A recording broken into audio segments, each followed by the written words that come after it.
wanted to talk a little bit about different lighting techniques today. If you're a photographer and you work in studio situations, or even just to understand kind of different lighting situations, so you can use natural light or existing practical light to your advantage. This is just gonna be a quick video because I'm going to a Halloween party, so a lot of time. But starting with the light I have right now, this is a video light that I positioned, and you've seen it. This is the light I have all the time, right? So this is roughly at a 45-degree angle from me. It's a big panel, so it probably goes a little bit either way, so it's not quite exactly 45 degrees, but yeah, roughly. And this is kind of what we call the Rembrandt lighting. A real Rembrandt lighting would also have a light in the back to kind of separate me, right? Or you could add a rim light kind of situation, so you see the light up here. So this is kind of basic Rembrandt. So if you've got one light source, and you're looking to do Zoom calls or anything like this, this is the way to do it. Do something like this, and this will get you so much farther than a lot of people out there doing Zoom calls and stuff, so on. So we're gonna mess around with some other lighting here. So I'm gonna have to turn this light on, so off, so it's gonna get a little dark. Ooh, eerie. So this would be called underlighting. Very creepy. We all know this, the flashlight trick, you know, getting the shadows. It's kind of creepy. But notice how it's lighting up these areas of my face. So watch this.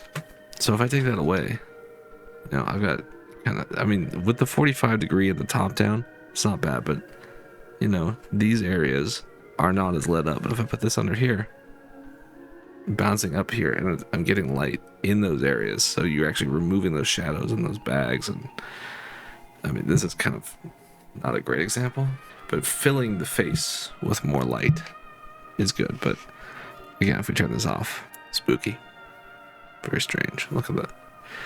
So that's called an underlighting. Now, if the light is directly in front, something like this, I'm gonna try and do it. There we go. That's pretty close. It's kind of flat, right? I'm still having to do at an angle, but if you move to the angle, can you turn this up? Oh, we can turn this up for sure. Sorry. There we go. So if I move to the angle, you see one half of my face is darker, one is lighter, and that's kind of adds drama and adds depth to the face. So that's why we say 45 degrees, because it's pretty flattering, you know, and you want it above. If you have it down lower, it's not as pleasing. But if it's directly in front like this, where the whole face is equally lit, it's flat, it's not very pleasing. You'd rather have it up, so there's light on the top half, but dropping off, or you'd rather have it to the side. So there's about 45 again. Compare that to this. Obviously this is a big white panel. I can change the color on this a little bit so it matches. Right, okay. So that's underlighting, that's front. Rembrandt, this is top lighting. Right, that's directly above me. And it's good for getting the hair. You know, you kind of want that. I have thick ass hair. So if you do that in addition to this, see how my hair is very dark in this situation, but I light it up, it kind of brings a whole other separation. So the hair light, the rim light can be really nice. So here I've got the light directly to my side. This can be really good for very dark drama. So where the Rembrandt at 45 leaves a little bit of shadow on this side of my face, this is now a very deep shadow on the side of my face, so almost obscuring. So for a really dramatic look, very cool for some portraits. Yeah, could be a very cool idea. You want to mix and match. You want to use several of these concepts together. All right, what I've got going on here, this is a rim light.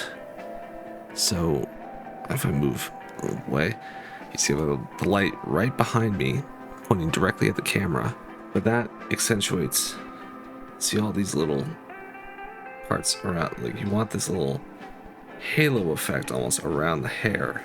So similar to a top light. And then again, if you add that to this, see how that separates me from the background quite a bit? Like it's a really good look. So again, if you stick with the Rembrandt as kind of your main look, then you can add all these different little things. Another thing is practical lighting. Something in your frame that is a light source that kind of is pleasant.